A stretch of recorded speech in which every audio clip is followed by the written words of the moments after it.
All right. Thank you, everyone, for joining us for CIARS in Conversation, Institutional Racial Habitus, and the Schooling of African Heritage Students in Australia. We are so happy to welcome you here today. So before we begin, we would like to present a land acknowledgement. But in doing so, we want to recognize that a land acknowledgement is not an endpoint, but one part of a broader ongoing commitment to justice, accountability, action, and ongoing education. So as an anti-racism center, we understand that colonialism is not only a historical event, but an enduring system that continues to shape inequities experienced by Indigenous people and other marginalized communities today. And acknowledging the land requires us to critically examine the interconnected systems and impacts of colonialism, racism, and exclusion, while actively working to challenge these systems through our research, through our teaching, through our community engagement, and through institutional practices.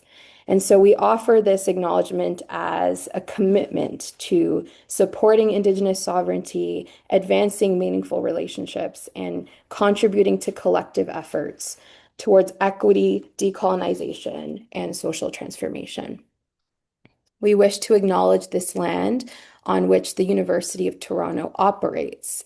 For thousands of years, it has been the traditional land of the Wendat Nation, the Seneca, and the Mississaugas of the Credit. Today, this meeting place is still home to many Indigenous people from across Turtle Island, and we are grateful to have the opportunity to work on this land. And now, since we are all on this call virtually, I encourage you to visit nativeland.ca to learn more about the land that you are on, if you are zooming in from a place other than the land of University of Toronto today.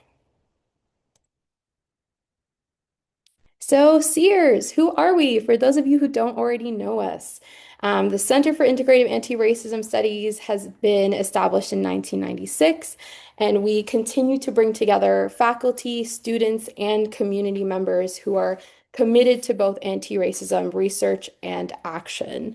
We've been the cornerstone of anti-racism scholarship and community engagement, and what makes the center is unique especially unique is this kind of commitment to an integrative view that all systems of oppression are interlocked and cannot be studied in isolation of one another. And so a lot of the projects that CIARS pursues is with this perspective and embodiment in mind. Under the visionary leadership of Nana, Professor Day, our incoming director, Dr. Wan, and Dr. Madibo is also on this call. This commitment is reflected in many of our key initiatives, including the Decolonizing Conference, which many of you may have attended in March of this year, our newsletter, which helps disseminate scholarship on anti-racist work and community engaged work, which engages critical perspectives that are aligned with our mission. The Summer Institute in Ghana, which many of you have also been a part of, offering this kind of experiential learning and historical learning under global context. And then, of course, our Seers in Conversation series today, highlighting emerging research as that engaged by our visiting scholar today, while fostering critical dialogue, which has always been a mission of Seers as well. And these are some of the many projects that we engaged. And so, if you're interested, we would love to have you involved. Feel free to get in touch, and we would love to hear more from you. And with that, I would love to introduce our discussant for today's session, Dr. Corinne Cohen Sanchez. So, Corinne is a scholar, consultant, and founder of Corinne Consults, specializing in governance, institutional accountability, and equity-focused policy. Her work explores how systems, policies, and organizational norms shape access, decision-making, and outcomes. And through her research and advisory work, she helps institutions translate policy commitments into practical, measurable impact with a focus on equity, leadership, and sustainable change. So, Corinne is all about action, taking theory, what we learn, how we communicate in our communities, how we collaborate, how we engage, and translating that into sustainable change. And so, with that, I will hand it over to Dr. Corinne Cohen Sanchez. Thank you. Thank you very much, and welcome everyone. I'm hoping to have this session, very interactive. Once we move on from the show, if we can move the slides, so I can introduce our special guest today. Yes.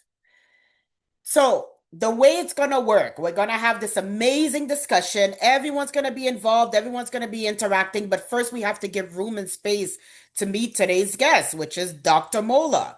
Dr. Tebeje Molla is an ARC Future Fellow and Associate Professor in the School of Education at Deakin University, Australia. His research centers on educational disadvantages and policy responses at systematic, sectorial, and institutional level. His recent work examines the educational experiences and attainment of African heritage Australians youth from refugee backgrounds. Dr. Molla's interdisciplinary research draws on critical sociology and the capabilities approach to social justice and human development. Among his notable publications are Higher Education in Ethiopia, 2018 Springer, African Heritage Australia Youth, 2023 Rutland, and The Understanding of Educational Disadvantage in Press, Bloomsbury. No further ado, let's get the show on its way. Doctor, welcome. If anyone has questions throughout his presentation, please feel free to put them in the chat because I will definitely give everyone space and room to engage as I want to ensure that this is done in a very interactive approach. But we just want to get this first part going. So without any interruptions, we're going to keep all the questions and all the Q&As at the end, even comments. Send the hearts, send the uploads, send every kind of emoji that shows support because sometimes in situations like this, it could be a bit intense. And we're working as a team in order to dismantle a lot of the ingrained institutional mechanism that were in place before we even got into this earth. So let's just work collaboratively together and warm welcome. Let's see the hands, applause, see the emoji. We can do them over the thing, over the webs, and let's get going. All right, welcome, Dr. Molla. All right, all right. Thank you. Can you see the slide first? Just to show. Yeah. Yes. All right. Thank you, Karen, for that generous introduction. And I would like also to say thank you to my hostess, Amal, Nana, and Robin, for just welcoming me. I'm really having a great time here. So, and thank you so much, Rhea, for your amazing organizing, making this session possible. Thank you so much, and Karen again for moderating this session. So. I think you know a little bit about myself, so I don't have to repeat. So I'll just move on. Uh, okay. Yep. Probably I'll just see that. I would like Rhea did. I would like to start with acknowledgement of country. I acknowledge the traditional custodians of the unceded lands on which this research was conducted, and pay my respects to elders past, present, and emerging. As an invited migrant settler, I undertake this research with solidarity with First Nations struggles for sovereignty, reconciliation, and recognition. If you are wondering what this picture is, this is a photo from Western Australia, top view. Okay, yeah. So this study. Before I And just highlight some of the key findings of my study before we move to the discussion. I'll give you a brief background of the study. So Africans in Australia, they're of significant number, around half a million, 521,000 to be exact, according to the latest stats. However, the school engagement of the young people from African heritage background, or especially those from refugee backgrounds, is really a great concern. One, those most of them that are not transitioning to university. Those who transition to university, in most cases, are not completing their degree, and the reason being academic under preparation, according to institutional accountants. And then there is a high degree of suspension rate as well compared to the general public. Uh, but most importantly, what worried me and how and why I started the project is the increasing contact of those young people with the youth justice system. Just to give you one example, in the state where I live, Victoria, younger African young people account for around 2.6% of the age group in the state. But they account for around 39% of the youth justice population in that state. So that is the magnitude of the problem. So my question was then, what are the underlying causes for this level of disengagement from school? Because the youth justice context, the suspension rates, and low academic preparedness, all those things trace back to the issue of school disengagement. If that is the case, what is causing that disengagement? That's really the core agenda of the project that I designed. So the project was supported by, has been supported by the Australian Research Council. It's a 4-year project. It covers 3 states, Victorian, Western Australia, and Queensland, and around 40 school staff participating in the study across 14 secondary schools. 53 African heritage students also participated, and 25 parents, plus 7 community providers. As you can imagine from the methodological approach, my aim was really to understand the causes of school disengagement from different perspectives, from the parents, from the students, from school staff, and community service providers. So the findings of some of the findings have been already published in journal articles. I'm happy to share those articles if there is a need. But today, my focus is on one specific issue, that is racism and the disjuncture in accountants. What happened was, towards the end of each conversation with parents, students, school staff, and community organization leaders, I pose one simple question. Is racism an issue in your school, the school that you send your kid to, or the school that you are in, or the school where you teach? I expected a broad agreement on that, given those schools had a significant number of African heritage students. However, the responses diverged sharply. And that disjuncture is the focus of this presentation.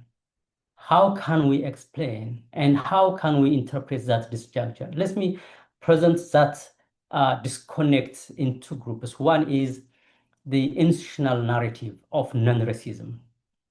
In most cases, the school staff declined to comment. Majority of them. Very few of them, especially those African heritage community liaison officers working in the schools, they engage with the questions and recognize the presence of racism. But non-African heritage teachers and school leaders, most of them decline. The rest just minimize the problem. Racism is just rare and preferential. It's not here. Here are a couple of quotes, direct quotes. You can see Warsaw is from Western Australia. The response to that question was, I don't see it. It, in this case, is racism. I don't see racism as a big problem in the school. The second school staff is from Victoria. Here you can see the shifts. The blame shifted from the institution to the victim. Now, racism doesn't exist, but if there is any racism, it's already mainly affecting young people who are disengaged. So the problem are young people, not the institution. The third account there, you can see from Queensland, another school staff saying, you can see the hesitance there to even call the problem by its proper name. They would characterize it as some pressures might exist or some issues might exist, but racism is not really a big problem. That is the overall picture as captured from the institutional accounts of non-racism. But we have that second group, accounts of lived experiences of entrenched racism. Here, parents, African heritage parents and students reliably describe how pervasive racism is and was. And they specifically pointed to 4 sites where racism had been entrenched. One is negative curricular representation, the slurs, the stereotypes, and the silences. Teacher expectation, that's pedagogical practice. Discriminatory tracking, who is going where, who is viewed as an academic, who is viewed non-academic. And racialized discipline, who is viewed as loud, disruptive, and dangerous. So let's just have a look at some of those themes. When it comes to negative curricular representation, I think I may give you a bit of background here. For example, in the secondary school, in year 9 and year 10, there are texts that really demean and degrade and dehumanize Black people. One is, for example, the Of Mice and Men. Most of you might know that text. That is listed in most cases in the secondary school year 9 and year 10 or year 9. And that text uses the N-word over 10 times and depicts Black people in a particular way, in a very dehumanizing way. Just imagine yourself as the only Black student in the classroom, the teacher reading that text out loud, and your friends repeating the same word. That is the essence that I capture in the narrative. Here is Mariam, a student from Victoria, a Victorian secondary school, a year 11 student in one of the main secondary schools that I visited in the state. Just hear her words here. They use so many racial slurs in my class, and I feel so unsafe in the class. Just listen to that. I just feel so unsafe. I feel that sense of anxiety just to step into the classroom. When I was interacting with those young people, I sometimes forgot I was a researcher because I am a parent as well. I was imagining my kids in that dynamics. Would this be the same experience? I am sure it will be. And what can I do to address that? If you are fearful, if you are living with a strong sense of anxiety and sense of fear, you are less likely to learn anything because your emotional brain is in control. You cannot access your cognitive or thinking and learning brain. So there is no wonder then those young people are disadvantaged in their learning outcome. Here is another student. How the stereotype and the silence affects the students. Here, the students say they don't teach African history properly. When they talk about Africa, they talk about Africa in terms of poverty, war, and disease. And then people around her views her differently. Even she says some people would ask me stupid questions. Do you write lines to school? But notice the last line in that story.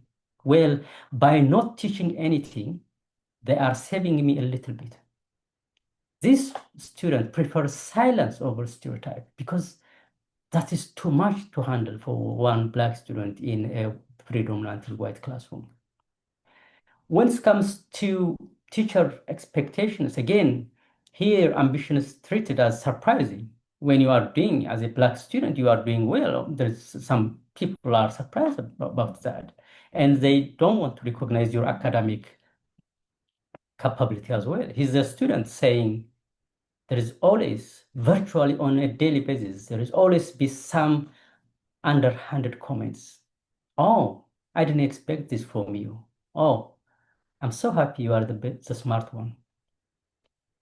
That can be so damaging for those young people who haven't yet developed the defensive mechanism like adults. If someone tries to mistreat me, I know I have my own defense mechanism. I can survive that. But we're talking about these young people in age 17, 16, 14, 15. How are they going to live with that kind of feeling and treatment? This is another student, Sordo in Victoria. Here, this student complains because teachers just recognize me for my sport skills and capabilities. They don't want to recognize my academic interest and my academic ambition and aspiration. What does that mean is that they are not getting equitable support and time in the classroom because they are not recognized as an academic student because they are viewed in a particular category. Discriminatory tracking, regardless of their academic record and their aspiration, students are steered towards vocational pathway. I'm not saying vocational outcomes, vocational qualifications are any bad things. They are not, as long as the person is prepared to pick those and they are interested in those qualifications. My point here is that despite their academic rigor, their academic interest and preparedness and aspiration, kids are being steered towards that vocational pathway. Here is a parent in Victoria telling me they are being pushed because that's what they think they belong to. And a vocational pathway is presented as less demanding, therefore suitable. And you know the role of schools in social reproduction. In class, in sociology, we study that schools, if we leave them untouched, they mirror society, they reproduce society, especially if you view it from the Bourdieuian perspective. But they reproduce class. Those kids from the upper class go to those prestigious institutions and they acquire those prestigious qualifications. Working class kids go to less prestigious ones. The same analysis can be applied to the race issue. Schools are also reproducing the racial dynamics in society. They see some kids fitting to specific institutions and specific qualifications. That's just this second quote is not from my future fellowship. It's from another project with my colleagues, Associate Professor Tim Corcoran and Dr. Kerry Gerard. In that project, we interview kids, the same purpose. We interview kids what are the barriers for their success at school. Here's the words from that one particular student in Victoria. There is this expectation that you are going to fail, that you are not going to succeed in the classes they are putting you in. If people who are supposed to be guiding me to success don't believe in me, they don't believe I can achieve anything at all, what's the point of trying? So we shouldn't be surprised by the level of disengagement and academic underpreparedness within these students then, if that is the challenge they are facing in everyday classroom interaction. Here we have disciplinary, racialized discipline, black bodies read as at risk, and comparable conduct met with differential consequences. Here is one student from Queensland, Florina, saying, schools take white kids more seriously than black kids. They really do mean you. As a result of that, this student told me, as a result of that unjust and discriminatory racialized disciplinary measures, her attendance diminished from 100% to 60%. That attendance level also tells you academic outcome, because if you miss classes, you are more likely to miss out learning as well and achieve less. Here is a parent in Victoria complaining about the same thing. We are raising great respectful young boys in a family that is built on religious and cultural values, but they are labeled and categorized because of their racial identity. If one African student does something wrong, she said, the whole group of African students is punished. Those are the disjunctures. Just to restate, I have to be straightforward and clear about this. This is not the first study to reveal disjuncture between institutional and lived accounts of racism. There are a number of scholars already showing that.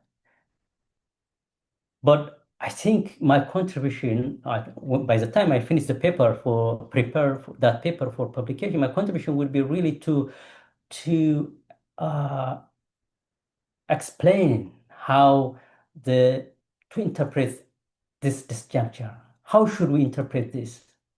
What should be the message that we take from this disjuncture? Institutional narratives of non-racism and student-parent accounts of entrenched racism.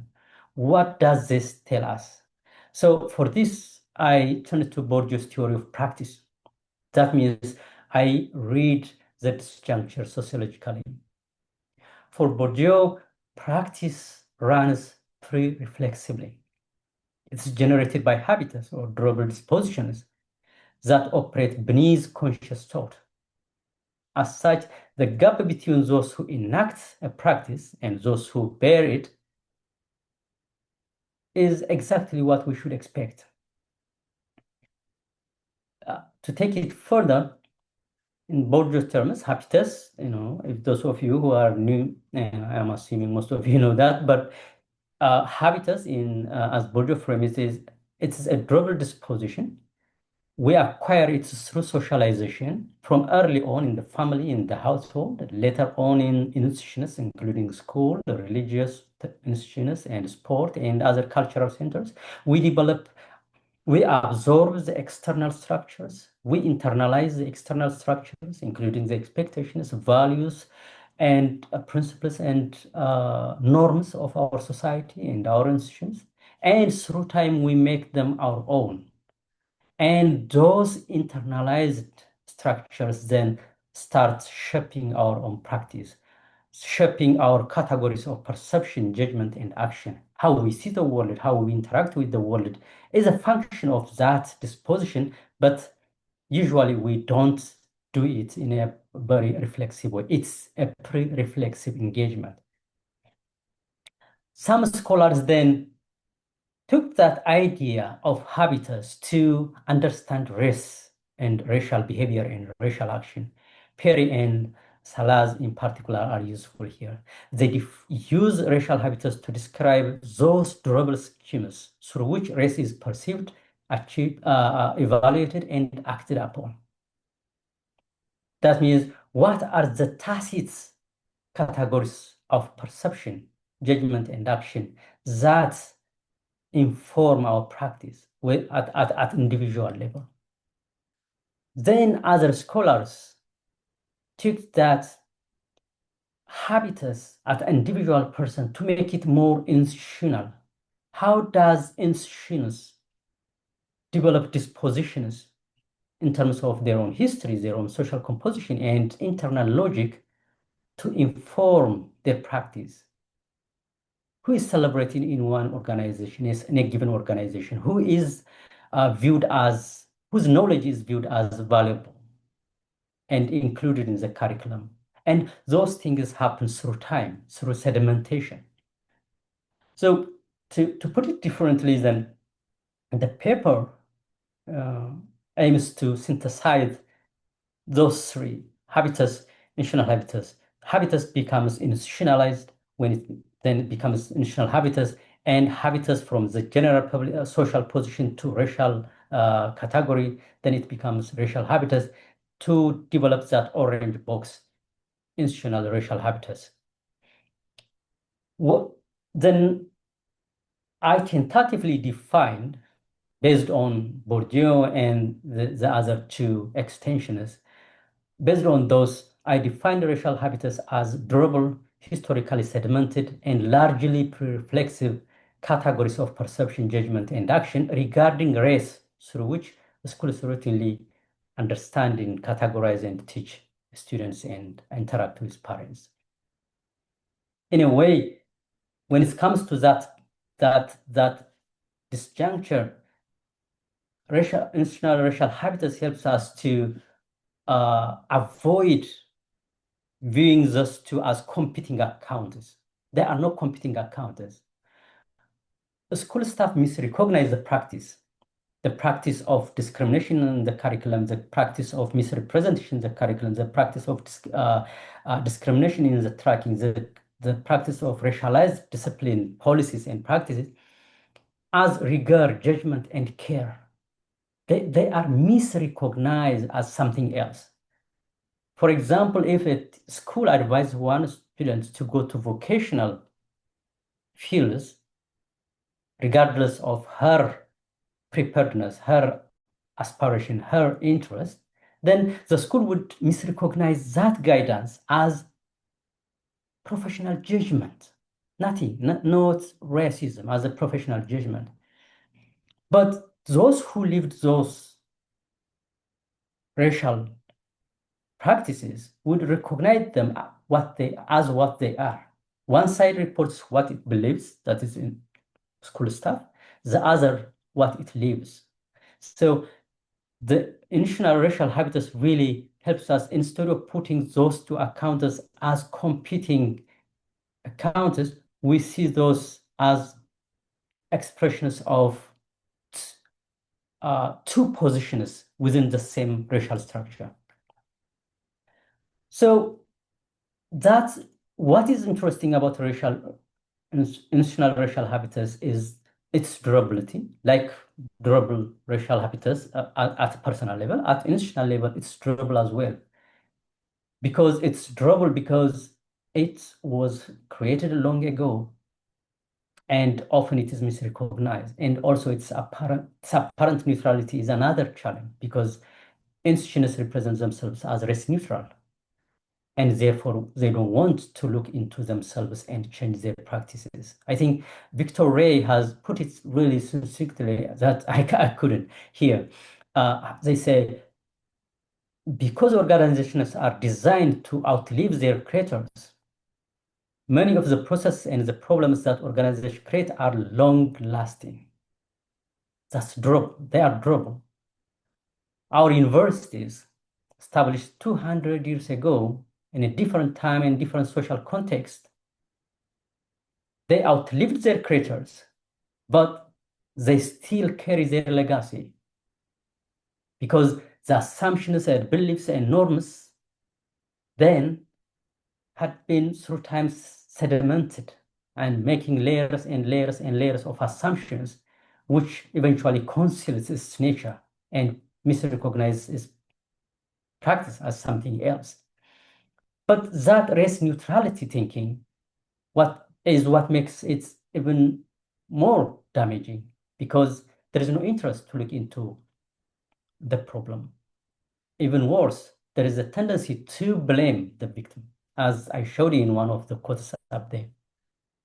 So in closing, my argument here is that the notion of institutional racial habitus suggests that racism in schools persists in large part because it is institutionally misrecognized. It is labeled as something else. If as I said, if a student is advised strongly against their own interest and preparedness to go to vocational class, that is misrecognized as professional judgment, whereas it is lived as racial discrimination. I think institutional racial habitus gives us that language to describe the disjuncture in a more sociological way. So, but the positive thing, the hope for me is habitus is durable, but it's not permanent. It can be changed. It was made, so it can be remade. And that is possible through this disjuncture, not closing the disjuncture as an undesirable happening, but as a resource, as an opening for change, because disjuncture creates discomfort. When discomfort is properly handled, as one of Boller in Megan Boller in the pedagogy of discomfort highlighted, when discomfort is properly handled, it can be a resource. It can lead to change and deliberation. And that is really my hope here as well. These are some of the resources. If any of you are interested, I can share the slides as well. Thanks so much. Thank you. Amazing presentation, amazing presentation. We have all the claps going. Wonderful, wonderful. We are going to get to some questions, baby. Before we do that, you do touch about the invisible and the visible curriculum that does happen within institutions, in which are often neglected in conversations because it's this concept of wanting to believe to see. But there's a lot of Mm, invisible curriculum that takes place, and one of those is this preconceived notion that people from certain backgrounds can only attain a certain level of accomplishment, whether it's through grades, mm, whether it's through scholarships, and we see this trend goes on to university, goes on to the workplace. It doesn't mm, stop. It just keeps on mm. going. Yeah. I also noticed that we did talk about Bourdieu. You didn't mention social or cultural capital, which is fine because this is really linked to the Mm, habitus. I'm yeah. curious to know if in your research, if there was consideration for Bourdieu's time in which he wrote the paper, because I do have conflicting relationship with Bourdieu because his reflection was a lot on class rather than race, and he associated a lot of Mm, his research. And you mentioned it. This is why I think it's an important mm, conversation because we make reference to these scholars, but a lot of these scholars were indeed perpetrating some sort of indirect discrimination in their work. As a mm, scholar mm. yourself, how do you distinguish that in this research that we do? Because I had to do the same thing, but I think a lot of people are interested and curious to know exactly how is that done. And that's your concept of institutional racial habitus. Help us move beyond the individual explanation of racism to better understand how racial inequalities become embedded within institutions. So we do take a little bit and we combine Yeah. with our research and theories. How do we move beyond that? I can put the question in the Uh, chat. Yeah, Karen, I think that's a good point. I mean, you are right in noting that the Bayesian theories were, developed in a different time and different context for different purpose. That much I understand. I think the literature is full of those critiques, and there is also critics saying, the Bayesian sociology can be deterministic because it's presented. If habitus is durable, what's the hope for change? I think he defended himself before he died. By durable, he didn't mean permanent. There is his argument. Just I will come back to the class-race relation, but I just want to clarify that in his argument, the idea is when habitus moves outside its own context of formation, then there is a hysteresis, the gap between what the habitus is and the changing, the shifts in the conditions where it is functioning. When that happens, the disjuncture happens, the disorientation, what adult learning theorists call disorientation happens. Again, that disorientation is a resource because as adults, we learn through discomfort, through disorientation. If we are comfortable and if we never question our own assumption, we are not learning. So in that case, the habitus is useful. It's not deterministic in my view because it can be changed. This, but we need to understand the specific conditions where that change can happen. But to come to your class race category and the challenge, I totally agree with you because his focus was class in French society in particular, and in his own time. But I also, as I noted in my presentation, there are scholars extending his work into race research and organizational research. So what I'm trying to do in this presentation is really to bring those extensions in conversation with the original work and then draw implications for my own understanding and my own data. It is an interactive one. So I start with the data. Of course, I have theoretical lens before I enter the field, but I have now the data. I'm analyzing. I'm trying to make sense of it. I noted habitus by itself cannot explain it. That's why I went out for searching for extensions, and I got those. The rest literature uses habitats productively, and the organizational research context, it's also applied productively. So by bringing the race and the organizational literature, I think we can develop that concept as an analytical lens. Uh, But what is how do we use that concept to understand the disconnect? I think that disconnect you highlighted is a critical point here.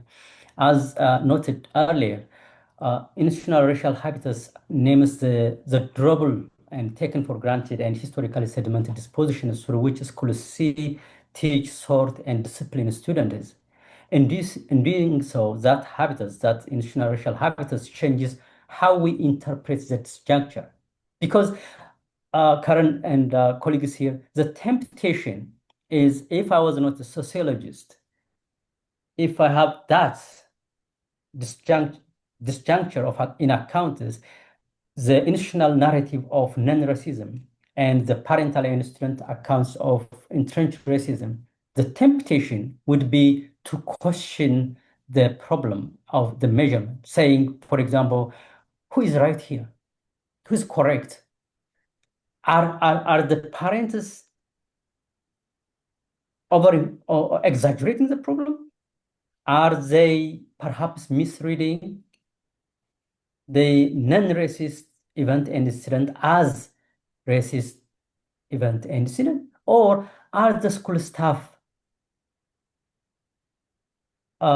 being dishonest about their own practice, about the institutional culture? I think, in my view, the institutional racial habitus helps us move beyond such simple explanation and grasp that the disjuncture is, in fact, a marker of institutionally embodied but misrecognized racism. The disjuncture itself should be the resource that we hold on to.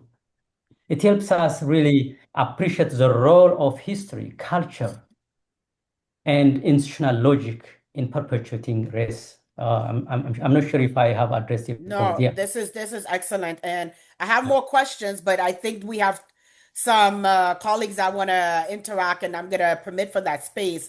Prior to going to the first question or the hand up, I should say, it is important to note the comment that was made earlier about neutrality, how that maintains the power structures that are in place, and often we Mm, overlook at procedures or formats in as being optical, as being the only way of addressing situation. We need to keep in mind that these procedures and these policies were made in place by people that were in position of power, in which reiterates mm, these same maintenance of prototypes priorities over other marginalized groups. So when we think of policies and procedure, we have to always do a dig dive a dive in to make sure that we are also looking into these structures that are in place, not always the individual. Dr. Amal, you had your hand up first. So Yeah, please feel thank you so free. much, Dr. Molla, for your important work. And yeah, so I very much appreciate it.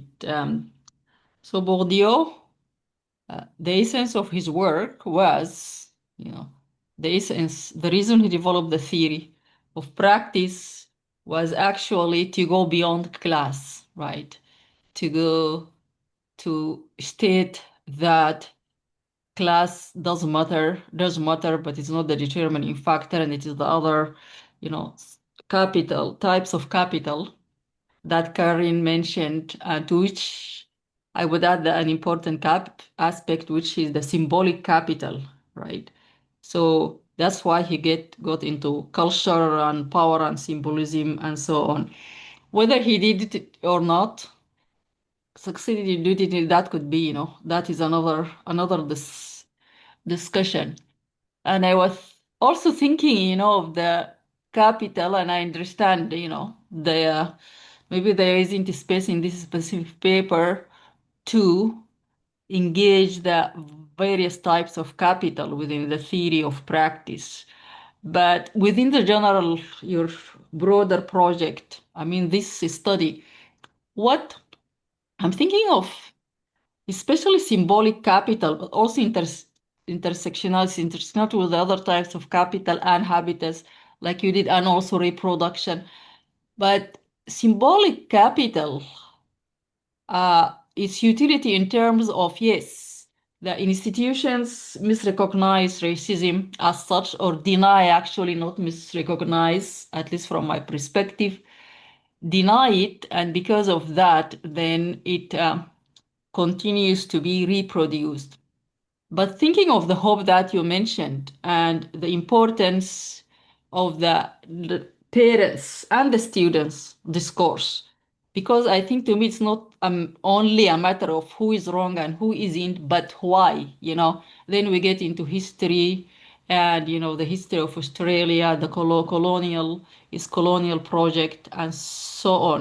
So how do you think, what would be the utility of symbolic capital or even the habitus that you are engaging to center the parents and students' discourse as a valid and valued discourse, regardless of what the institutions are saying? Thank you. Thank you. Thank you, Amal. That's a really critical and a very important question. And just for clarity, the presentation was much longer, and I cut it short because of just we want to give you time for discussion. Just to reflect on those missing parts of the discussion. Symbolic capital, yes, it's very important. I think the second part of the paper has one section. It says mechanisms of formation and enactment of institutional racial habitats. So in the under the mechanisms of formation, I talk about sedimentation, how the history of Australia as a white settler society and then the multicultural, partially inclusive multicultural policy, and how the stolen generation taking away the indigenous population, kids. I think you have the equivalent here, taking away indigenous kids in a boarding school. How that's also sedimented to the school system, and then most recently, starting the mid 2010 the argument of the narrative of the African gang discourse. The political right uses the African gang discourse just to trigger fear within their electorate. So all those things sedimented as layers and layers to conceal and at the same time form the national racial habitat. That is the sedimentation as a mechanism of formation. Then I have another say within that I have the mechanism of enactment. The mechanism of enactment names misrecognition as a form of symbolic capital, symbolic power. So you are right, but symbolic power is critical. But symbolic power is different from other forms of power, but more impactful because it functions through misrecognition. Symbolic capital won't be symbolic capital if it's recognized as it is, as such. So misrecognition is the mechanism by which symbolic capital is enacted, symbolic power is enacted. In our case, in this is in my data, for example, when school leaders say no, by advising students to take this track or stream over the other, we are just doing our our judgment, our professional judgment. There is nothing racism. But if you aggregate the data and sit down with them and look at it, you can see the pattern. That is what we need to do. That pattern, my hope, will disrupt the taken for granted assumption about or the misrecognized power that the school is exercising over those racialized young people. Thank you for that. Thank you for that, Doctor. We have, I think, time for one more question, and the next person online was Dr. Wayne, if I pronounced this correctly. Karen, I don't want to take your position, but I don't know if given there was somebody before there that. are questions, so we Yeah, can that's what I, yeah. so the Yeah. next in line was Dr. Wayne, if I'm not mistaken. All right. Thank you so much, Professor Molla, for such your presentation gave us a space to have a discussion of race and racism, and also to look at Bourdieu's work and how he contributed or did not contribute in terms of issues of race. You know, It's interesting because when we think of colonization, the purpose of colonization, the colonial tools, as I always call them, and that the end product of those colonial tools to subjugate indigenous knowledges, to dislodge people from their own space, to dislodge our own indigenous ways of knowing, was for was for the purpose of expanding capitalism. The whole basic, the up to today, they are going to Australia. They're coming here to the Americas. They are going to Africa, was to expand their capital aspects, and they had to do it through exploitation, through making sure that the indigenous peoples, the African peoples, and other racialized peoples start seeing themselves as inferior. Looking at the work you're doing, which I really, really commend, it's very, very similar to work that has been done here in Canada, Professor Day's work that he has done, and other people's work here in Canada. I just feel that Australia needs to wake up because issues of race, they have been covering it. They haven't been on the map for a very long time. And there is this illusion that racism is not in Australia. I'll say that your entry point to the conversation is very, very important. And I just want to commend you for what you are doing. Because unless that is done, they'll continue denying. Absolutely. The teachers, yeah, the students will continue being silenced. So I absolutely.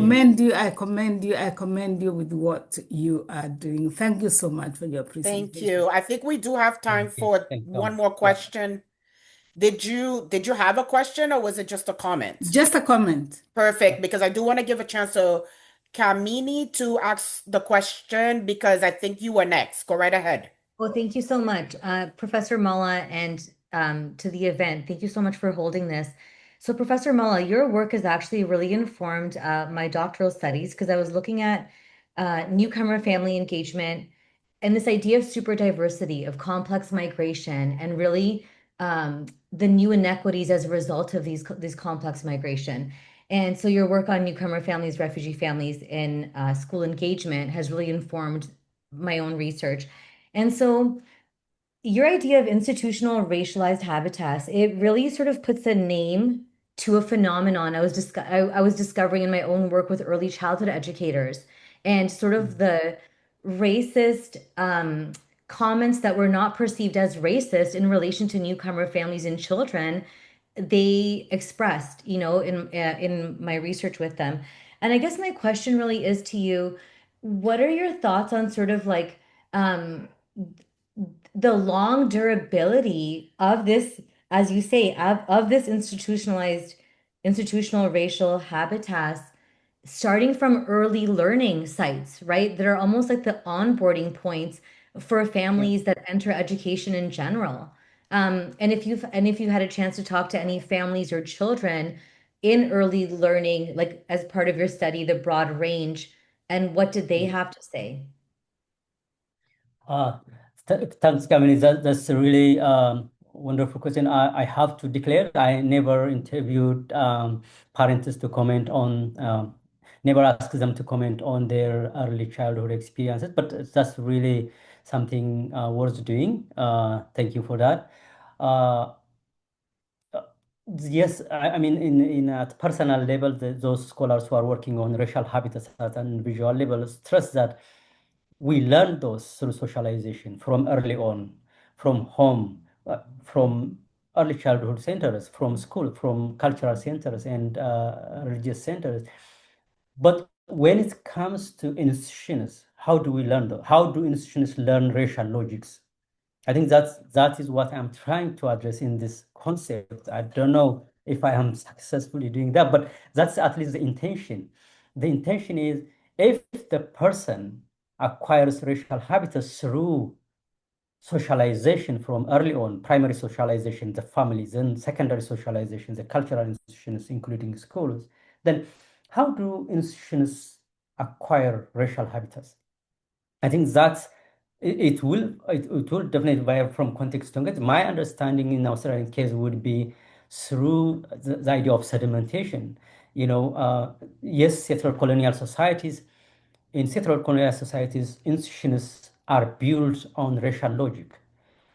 Whiteness is a default marker, and it's a standard against which any other people are measured. So what happens when whiteness is a standard for so long? And we are in 2026. No institution in there would tell you, oh, we are, yeah, of course, we discriminate against people of this race. No one would say that today. But if you trace back to their formation, their start point, especially in settler colonial context, you'd find layers and layers and layers of sediments about racial assumption, racial values. We can see in Australia case, for example, this is the clear example is from 1901 up to 1973, there was a policy called White Australia policy. That is, if you are not white, you are not supposed to settle there permanently. That tells you what? That means that is a clear policy out there. It's not even concealed. Then that's what that kind of policy then reflects in the school. Whose knowledge is valued at school? If black or brown person is not allowed to settle in that country, you can imagine what kind of knowledge is valued in schools, or how brown and black people are represented in the curriculum. So that is what I'm trying to understand, how that long-term sedimentation forms the institutional logic of race and racism. I think that the concept is trying to unpack that. And yeah, thanks. Yeah. All right. Thank you, Doctor. This is amazing conversation. Definitely, there is longevity, unfortunately, of systematic racism within the educational system and beyond. I don't know if we have time for one more question. I will pass it over to the Yeah. host, Ria, to let me know if I Yeah, of can course. We'd love go to to hear from Maria. I think Maria. Okay, Maria will be our perfect. last I our would last last comment question. question. Yeah, we'll have to go to Maria for that. Go right ahead, Maria. Yes, thank you for that, Ria. Good evening, and thank you for a wonderful presentation. My question is more or less from a global perspective, given that in North America, we in Canada, particularly in US, we have the similar experience with race and school performance pertaining to Black or youths of African descent. And what I would like to know is whether or not you had a definition of racism given the different responses from the teachers to the parents, and how that, based on the answers from the teacher, how do they continue to perpetuate and maintain a system of racism given that they're declining or not defining racism? And whether or not, from a global perspective, given that this is a global issue in colonized countries, how can your research unite our implementation of policies and practice to address it from a global level? Yeah, thanks, Maria, for that question. You're welcome. I think, as Joki mentioned earlier, there is a tendency in Australia not to see racism as a problem. Not it's they rarely see race. There's no question about that. But there is a tendency not to see racism or talk about it, and there is a an climate of silence about it. Then if the phrase "we don't see color" or "we don't see race," that is really the headline. If you talk to the school leader or the staff, they say, "Oh, do you know what do you think are those specific group of students are disadvantaged or disengaged, or they are have high rate of suspension, or say, because they have this trauma of migration, or they are in a single parent household, or they have this socioeconomic issue, and that's plus to that, their age. And so many compounding factors causing this. No one would directly attribute that problem to race and discrimination and other related issues. So one, just to answer your question, there is a general silence and lack of acknowledgement about the problem of race because Australia has a long history of that with the indigenous population. Our indigenous people are still struggling for recognition and reconciliation and genuine representation in the political and economic life of the country. But the general tendency is not really not to talk about it, not let alone defining it, not even to talk about it, about the problem itself. But when I talk to the parents, when I talk to the students and the community or service providers, they name it racism, not in a scholarly way defining racism, this or that, but they tell you different manifestations, and as a researcher, you bring them together and name them. So they don't even, in many cases, they don't even say, this is happening because of my racism. They would just tell you what happened in day-to-day basis. And then when you say, when you have those 53 young people and 25 parents, when you put those accounts together, you see the picture. You see the picture and you name it as a researcher. That is your role. You name that as that is racism, obviously. And but the next step is really what to do about it. So my reflection is I am highly opinionated in that. I engage with the public. I write for media. I talk to the radios, local radios, and I volunteer to be on government advisory boards because not just because I am a researcher, I am a parent as well. As I said, I am worried about my own kids. I want to make sure that their life is really, their life journey is better than or easier than what is now. So I engage, and I hope in terms of the global perspective, I think, as I mentioned earlier, schools, like any other institutions, especially in settler colonial contexts, the default function is reproduction. The default function. They need to be challenged so that they are transformative.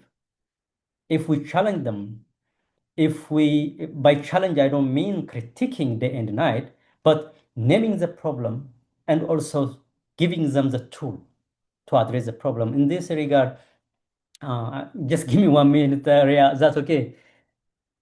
Yeah, okay. So my actually inspiration comes from one of your scholars in this university. I think she passed away, Ursula Franklin.